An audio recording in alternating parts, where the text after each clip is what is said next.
Good afternoon to all of you.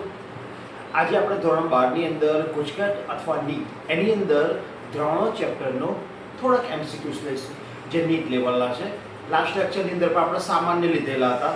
સામાન્ય તો ના કહેવાય પણ એવું કહી શકાય ડાયરેક્ટલી તમે સોલ્વ કરી શકો જે ઇઝી મેથડથી. આજે એ વાત પણ થોડાક એનાથી થોડા ક્વોલિટીવાળા એક્ઝામ્પલ લઈશું કે જેથી તમારો બેસિક કન્સેપ્ટ ક્લિયર થઈ જાય. આના માટે જરૂરી નોટ મેં ગઈકાલે બોર્ડ પર કમ્પ્લીટલી લખેલી હતી. એના આધારે આજે ઘણા બધા એમસીક્યુ આપણે સોલ્વ કરીશું. તો પહેલો પ્રશ્ન, પહેલા એમસીક્યુ આ ટાઈપનો છે. એ, બી અને સી દ્રાવણોના વોન્ટ ઓફ અવયવ. ત્યારે ત્યાંથી જે ટોપિકને ડિસ્કસ કરે છે એ છે વોન્ટ ઓફ અવયવ, જેને પણ આઈ તરીકે ઓળખીએ છીએ. અનુક્રમે 1.8, 0.8 અને 3 છે. તો તેમના માટે ઓપ્શનમાં ઠાર બિંદુનો ક્રમ આપ્યો છે, ઉત્કલન બિંદુનો ક્રમ આપ્યો છે, બાષ્પ દબાણનો ક્રમ આપ્યો છે અને અભિસરણ દબાણનો ક્રમ આપ્યો છે. તો ટોપિક સમજો. વોન્ટ ઓફ અવયવ એટલે પ્રાયોગિક રીતે દ્રાવણમાં ઉત્પન્ન થતા આયનોની સંખ્યા.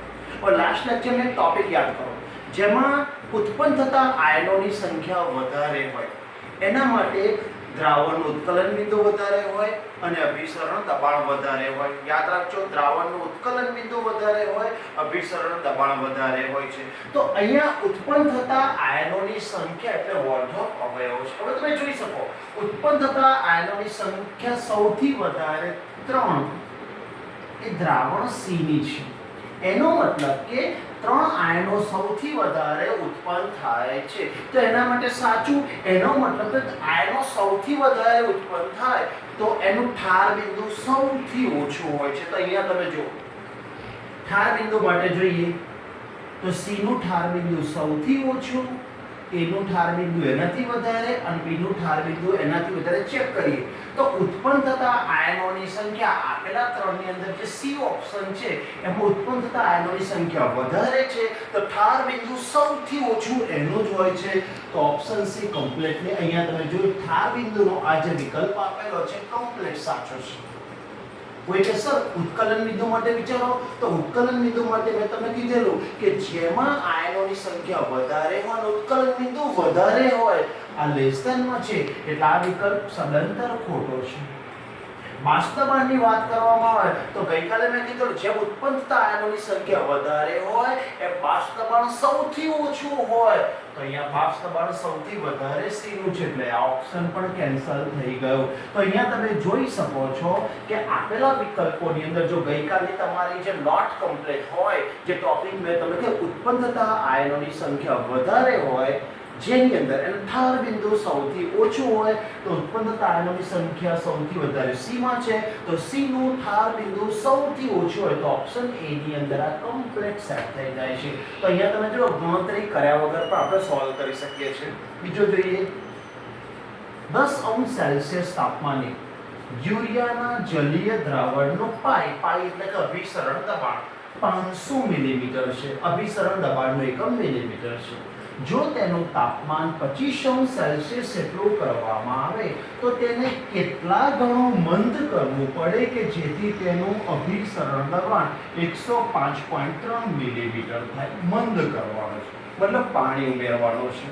તો અહીંયા સાંભળો અભિસરણ દબાણની વાત આપી છે અને બે ઘટકોના અભિસરણ દબાણની આપણે કમ્પેરિઝન કરવાનું. તો સૂત્ર કયું વાપરી સાંભળો. ઓપ્શન આપે છે 10, 5, 4, 2. આપણે કેટલા ગણું મંદ કરવું? 10 ગણું, 5 ગણું, 4 ગણું? આ ડાયરેક્ટ ખબર ના પડે. અહીંયા લોજિક નહીં ચાલતો. સાંભળો, અહીંયા તમને અભિસરણ દબાણ આપેલું છે અને તાપમાન આપેલું છે. તો ગઈકાલે મેં તમને કીધું અભિસરણ દબાણ માટેના બે સૂત્ર છે પાઈ બરાબર I * CRT. હવે જો પાઈ બરાબર WRT upon mv. અહીંયા તાપમાન આપેલું છે કદની વાત કરી છે એનો મતલબ મારે સૂત્ર લેવું પડશે પાઈ બરાબર WRT upon mv અને કમ્પેરિઝન કરવાનું છે તો બીજાનું પાઈ2 બરાબર WRT upon mv. હવે r એ વાયુ અચળાંક છે અને વાયુ અચળાંકને કોઈ દિવસ 1 2 લખી શકાય નહીં. જરા ધ્યાનથી સાંભળજો. હવે ટોપિક જોઈએ. અહીંયા તાપમાન બદલેલું છે, પદ બદલેલું છે, અણુભાર m એટલે અણુભાર યુરિયાના દ્રાવણનો એક જ. એનો મતલબ કે અહીંયા w ઉડી જશે, r ઉડી જશે અને m ઉડી જશે. તો તમે જવાબ જોજો T1 upon T2 પછી આ છેદનો છેદ અંશમાં જશે ઇન્ટુ V2 upon V1 થઈ જશે. સૂત્ર જરા ધ્યાનથી જોજો. pi1 upon pi2 is equal to T1 upon T2. હવે આ જરા છેદ જો અહીંયા m છેદમાં mv છે અને અહીંયા છેદમાં mv2 તો છેદનો છેદ અંશમાં જશે V2 upon V1 થશે. હવે કન્સેપ્ટ અભિસરણ દબાણ કોઈ દિવસ મિલીમીટરમાં ના હોય. અભિસરણ દબાણનો એકમ તમને ખબર છે, બાર એકમ હોય છે, વાતાવરણ એકમની અંદર હોય છે. તો મિલીમીટર તમને આપેલો છે ભાગ્યા 760 કરો તો તમે વાતાવરણમાં તારે છો. અહીંયા 500 મિલીમીટર આપેલું, તમે ભાગ્યા 760 કર્યું એટલે વાતાવરણ એકમમાં ગતો રહ્યો. 105.3 આપ્યું છે, એને પણ 760 વડે ભાગ કરો એટલે કે હું એકમ પરફેક્ટ દબાણનો છે, એકમ વાતાવરણ છે એની અંદર ગતો રહ્યો. Point number 1. પોઈન્ટ નંબર 2, તાપમાન એમને સેલ્સિયસમાં આપ્યું છે, પણ આ ટોપિકની અંદર તમને ખબર છે તાપમાન કેલ્વિનમાં હોવું જોઈએ, કદ લીટરમાં હોવું જોઈએ. તો એમણે T1 મને આપે છે 10 સેલ્સિયસ. और સેલ્સિયસમાં કેલ્વિનમાં જવું હોય તો +273 ઉમેરો તો 10 + 273 એટલે 283. અને બીજું તાપમાન છે 25 + 273 કરશો એટલે 298 ઇન્ટુ V2 upon V1 આપણે શોધવાનું છે. હવે આપણી જોડે કેલ્સી નથી, આપણે નીટ લેવલથી વિચારીએ છીએ તો 760 ઉડી જશે. 500 ના છેદમાં 105 કેલ્સીની જરૂર આપણે વિચારે 500 ના છેદમાં 100 છે એવું મેં વિચાર્યું છે. 500 ના છેદમાં 100 છે તો 100 છેદમાં છે 500 તો જવાબ મારો મેં 5 લખ્યું. મારે જો કેલ્ક્યુલેટર નથી, આમ તો જવાબ આનો 4.8 4.7 એવો થશે, પણ મારે જો કેલ્સી નથી, હું મારી નીટ લેવલથી વિચારું છું તો 500 ભાગ્યા 100 વિચારો 5 જવાબ થશે. 281 છેદમાં 298 છે. હવે મારે V2 upon V1 ને સૂત્ર કારણ કે કદની સરખામણી કરું કેટલા ગણું તો V2 upon V1 ને સૂત્ર કરતા તો 5 એમના એમ રહેશે ગુણ્યા 298 છેદમાં 283 થઈ જશે. હવે આપણે જોડે કેલ્સી ફરી સમજો તો આ 298 283 સરખા છે એવું વિચારતો એટલે ઉડાડી દો, એક સમજો. કેલ્સી નથી.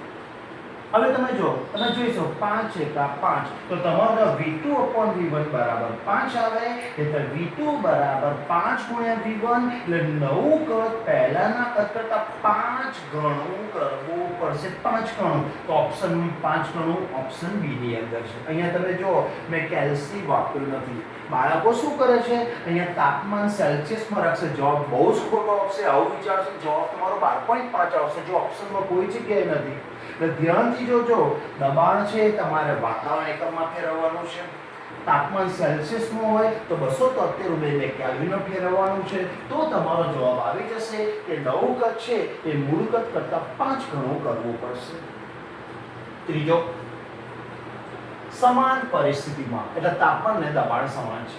0.1 મોલર ગ્લુકોઝના દ્રાવણનું અભિસરણ દબાણ પાઈ ની તુલનામાં 0.01 મોલર Ki પોટેશિયમ આયોડાઇડ નું અભિસરણ દબાણ કેટલું થશે? અહીંયા પણ અભિસરણ દબાણની આપણે સરખામણી કરવાની છે.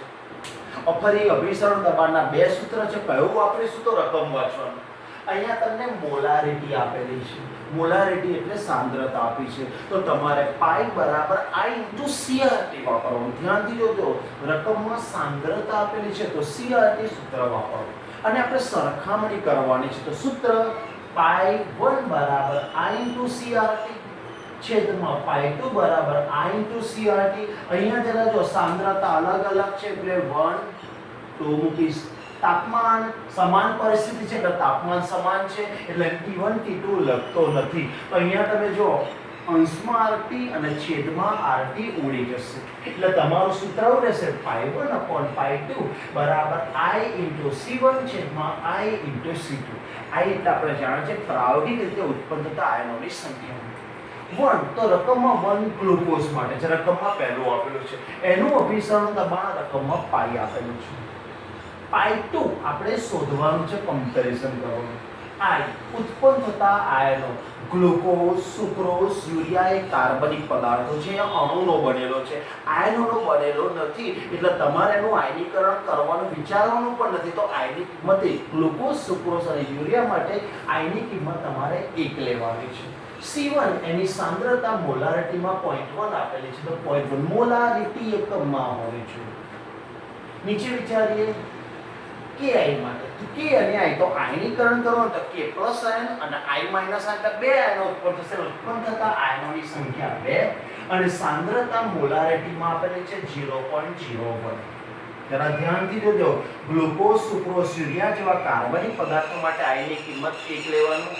કે આયોનિક પદાર્થ છે, આયનીકરણ થાય બે આયનો ઉત્પન્ન થાય એટલે 2 લખીએ છે.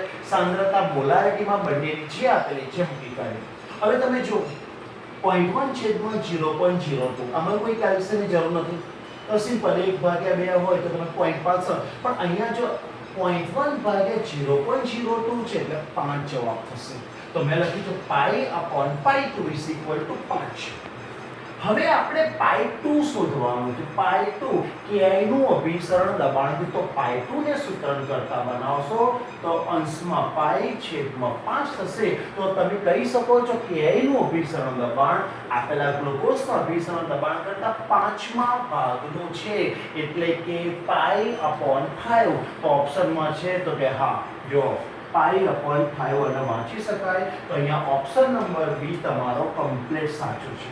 આ બે ટોપિકમાં તમે જોયો અભિસરણ દબાણની કમ્પેરિઝન કરવાની છે. સૂત્ર કયું વાપરવાનું? મોલારિટી આપી છે એટલે I * CRT મેં સૂત્ર વાપરેલું છે. પછીનો ક્વેશ્ચન જોઈએ. સમાન તાપમાને A, B, C અને D દ્રાવણો અનુક્રમે 0.1 મોલર ગ્લુકોઝ એટલે 0.1 મોલર ગ્લુકોઝ અને દ્રાવણ A કહીશું, 0.05 મોલર NaCl અને દ્રાવણ B કહીશું, 0.05 મોલર BaCl2 અને દ્રાવણ C કહીશું અને 0.1 મોલર AlCl3 અને દ્રાવણ D કહીશું.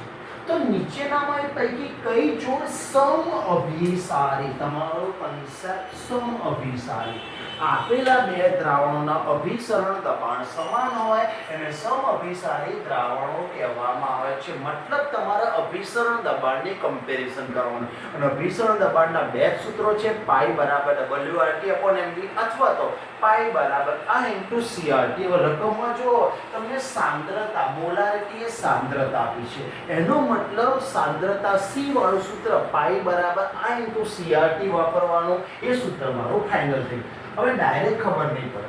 હિન્ટ જો, જેમાં I * C આપેલા બે દ્રાવણોમાં I એટલે ઉત્પન્ન થતા આયનોની પ્રાયોગિક સંખ્યા અને C એટલે સાંદ્રતા મોલારિટીમાં હોય એનું મૂલ્ય સમાન હોય તેનું અભિસરણ દબાણ સમાન. Simple type I * C count કરવાનું. પણ બાળકોને અમુક I માં ભૂલ પડે છે એટલે મેં થોડું લખ્યું છે. જો એ ઓપ્શનની અંદર 0.1 મોલર ગ્લુકોઝ કાર્બનિક પદાર્થ છે, એનું આયનીકરણ થતું નથી તો I ની કિંમત 1 અને C સાંદ્રતા મોલારિટીમાં 0.1 આપી છે તો 1 * 0.1 તો એનો જવાબ આવશે 0.1 બાર. બી ઓપ્શનમાં 0.05 મોલર NaCl આયનીકરણ થાય તો Na+ અને Cl- એટલે એક ધન આયન એક બે આયન ઉત્પન્ન થયા એટલે 2I છે અને સાંદ્રતા 0.05 એટલે C ની કિંમત તમે 0.05 0.1 બાર. અહીંયા જોઈને જ તમને ખબર પડી છે આ બંનેના અભિસરણ દબાણ I * C સમાન આવે છે. તો તમારા ઓપ્શનની અંદર A અને B હોય એ જવાબ સાચો. તો આ જવાબ સાચો. પણ છતાંય આપણે C અને D ચેક કરીએ. 0.05 મોલર BaCl2 નું અહીંયા મેં આયનીકરણ કર્યું છે. BaCl2 નું આયનીકરણ કરીએ તો ધન આયન તરીકે એક Ba+2 ઋણ આયન તરીકે 2Cl- એટલે ઉત્પન્ન થતા આયનોની સંખ્યા એક ધન આયન અને બે ઋણ આયન એટલે ઉત્પન્ન થતા આયનોની સંખ્યા 3 એટલે મેં અહીંયા 3 લખ્યું છે અને સાંદ્રતા 0.05 તો 0.05 તો જવાબ આવશે 0.15 માં. ઓપ્શન ડી માટે વિચારે 0.1 મોલર AlCl3 ધન આયન એલ્યુમિનિયમ છે, ઋણ આયન ક્લોરાઇડ તો આયનીકરણ થશે તો Al+3 એલ્યુમિનિયમનો વીજભાર +3 એક વખત, કારણ કે અહીંયા એક વખત છે અને ક્લોરાઇડ આયન 3 વખત એટલે 3 અને 4 તો ટોટલ ઉત્પન્ન થતા આયનો 4 થાય તો AlCl3 માં ઉત્પન્ન થતા આયનોની સંખ્યા 4 અને સાંદ્રતા 0.1 આપે છે તો I * C નો ગુણાકાર 0.4 બાર થશે. હવે તમે ઓપ્શન જોવો એ પહેલા તમને ખબર પડી જાય આ બંનેના I * C એટલે અભિસરણ દબાણ સમાન છે અને બંનેના અભિસરણ દબાણ છે તેને સમતાપી દ્રાવણો પણ કહેવાય, સમઅભિસારી દ્રાવણો કહેવાય. તો મારો ઓપ્શન નંબર 1 કોઈ પણ ડાઉટ વગર હું કહી શકું છું કે ઓપ્શન 100% સાચો છે. અહીંયા બાળકોને આયનીકરણથી ઉત્પન્ન થતા આયનો ખાલી કેટલા થાય છે પરફેક્ટ ખબર હોવી જોઈએ. બીજો એક ક્વેશ્ચન લઈએ. હવે આપણે એક્ઝામ્પલ નવો છે 2% weight by volume દળ કદથી યુરિયાનું જલીય દ્રાવણ એ 6% weight by volume અજ્ઞાત પદાર્થ X ના દ્રાવણ સાથે સમદાબી છે. હિન્ટ તમારે અહીંયા સમદાબી છે તો X નો અણુભાર કેટલો થાય? અહીંયા સમદાબી એટલે સમઅભિસારી દ્રાવણ. સમઅભિસારી દ્રાવણનો મતલબ આપેલા બંને દ્રાવણના અભિસરણ દબાણ સમાન છે એટલે દબાણ સમાન એટલે સમદાબી દ્રાવણ. અહીંયા અભિસરણ દબાણ સમાન છે એવું તમને આપી દીધું છે. અને જ્યારે પણ એવું કે સમદાબી છે સમઅભિસારી છે તો તમારે પાઈ1 બરાબર પાઈ2 મૂકવાનું સમાન છે એટલા માટે. અહીંયા શોધવાના એટલે પાઈ1 upon પાઈ2 મૂક્યા છે. અહીંયા બંનેના અભિસરણ દબાણ સમાન છે એટલે પાઈ1 બરાબર પાઈ2 મૂકવાનું. હવે સૂત્ર કયું મૂકીશું તો તમે જો રકમમાં કદ આપેલું છે W by V વજન અને કદ આપ્યું છે તો તમારું સૂત્ર WRT upon MV. આનું સૂત્ર પણ WRT upon MV પણ આ 1 છે તો W1 upon M1 V1. અહીંયા તાપમાન બદલાતું નથી એટલે તાપમાનને 1 2 લખવા નથી. વાયુ અચળાંક R ને પણ 1 2 લખવા નથી તો તમારું સૂત્ર W1 RT upon M1 V1 બરાબર W2 RT upon M2 V2 થાય. અહીંયા RT કેન્સલ કરો કારણ કે રકમમાં R અને T ની કોઈ ડિસ્કસ નથી, તાપમાન સમાન છે. તો સૂત્ર આવ્યું W1 upon M1 V1 બરાબર W2 upon M2 V2. પાછું કરો બંનેમાં percentage weight by volume percentage આપ્યું છે એનો મતલબ 100 ml દ્રાવણ છે અને 100 ml દ્રાવણ છે આપણે 0.1 લિટર છે એટલે બંનેમાં કદ સમાન હોવાને કારણે બંનેમાં હું V લખતો નથી. કદાચ ગણતરીમાં લેવું હોય તો જ્યારે પણ percentage weight by volume આવે એટલે તમારે 0.1 લિટર 100 ml છે પણ આ સૂત્રમાં તમારે લિટર માટે 0.1 લિટર અને બંનેમાં 0.1 લિટર છે એટલે V1 અને V2 સમાન છે એટલે ઉડાડી દો, જરૂર નથી. બંનેમાં percentage weight by volume છે એટલે બંને દ્રાવણનું કદ 0.1 લિટર છે તો જવાબ W1 upon M1 બરાબર W2 upon M2. W1 રકમમાં પહેલો છે 2 ગ્રામ 2 ગ્રામ. એનો અણુભાર તો તમે યુરિયા તમે જાણો છો યુરિયાનો અણુભાર 60 જ હોય, ગ્લુકોઝનો 180 હોય છે, સુક્રોઝનો 342. યાદ રાખો નાની પણ ગયેલા છે તો 2 અને છેદમાં યુરિયાનો અણુભાર 60. W2 એનું વજન 6 ગ્રામ અને એનો અણુભાર આપણે શોધવાનું જાણતા નથી. રકમમાં x આપ્યો છે એટલે મેં x લખી કાઢ્યો. હવે x ને સૂત્રાંત કરતા આપણે 6 ગુણ્યા 60 ના છેદમાં 2 6 ગુણ્યા 60 ના છેદમાં 2 30 નું 60 30 નું 180 તો તમારો જવાબ x 180 આવશે. એનો મતલબ જ્યારે પણ 180 અણુભાર આવે તો એ ગ્લુકોઝનું દ્રાવણ હોવું જોઈએ. તો તમે જ્યારે પણ આવું percentage weight by volume આપ્યું હોય તો તમે ડાયરેક્ટ અહીંથી પણ ચાલુ કરી શકો છો.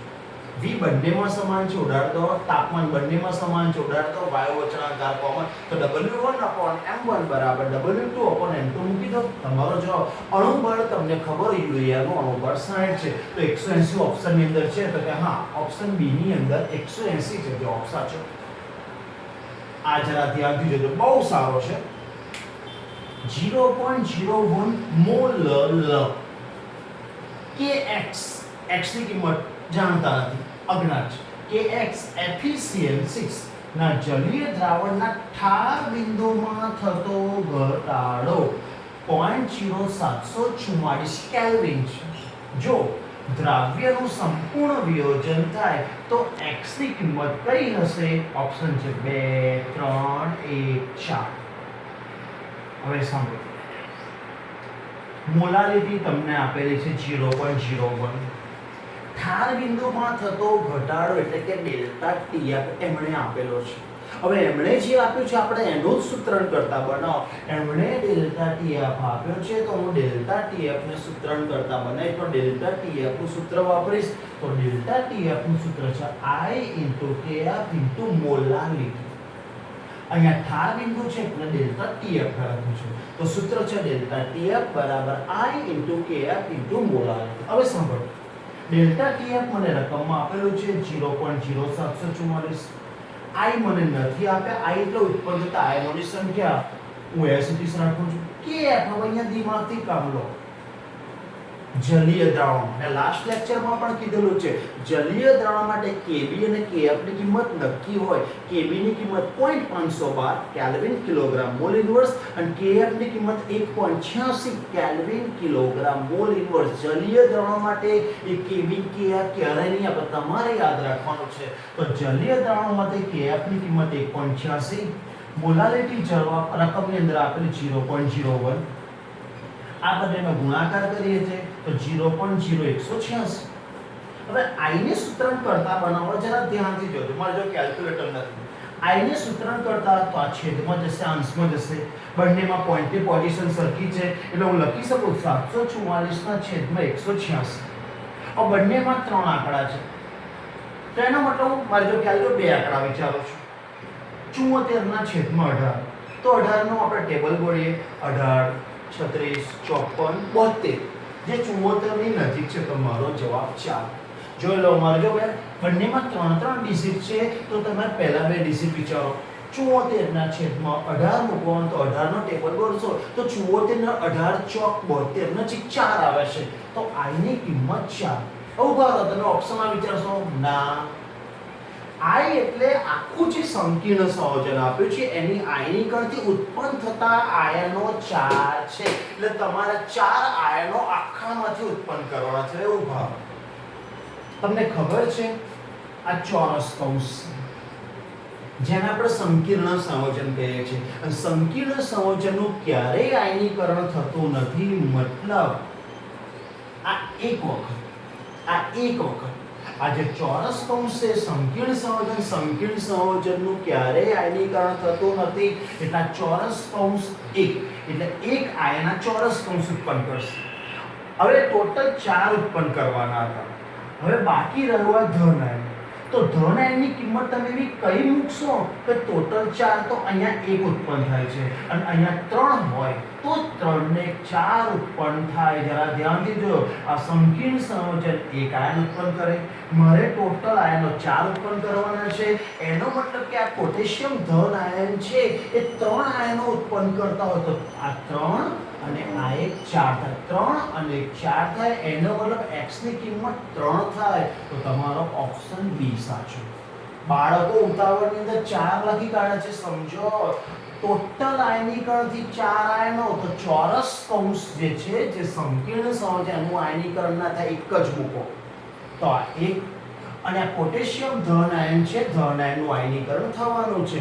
और टोटल 4 તો આ 1 અને આ કેટલા હોય 3 તો 4 આયનો ઉત્પન્ન થાય. તો એનો મતલબ આ જે સંકીર્ણ સંયોજન K3FeCN6 હોવો જોઈએ એટલે કે x ની કિંમત અહીંયા 3 હોવી જોઈએ. તો અહીંયા બહુ સારા ક્વેશ્ચન મેં સિલેક્ટ કર્યા છે જે ક્વેશ્ચનો બહુ લેવલ વાળા છે.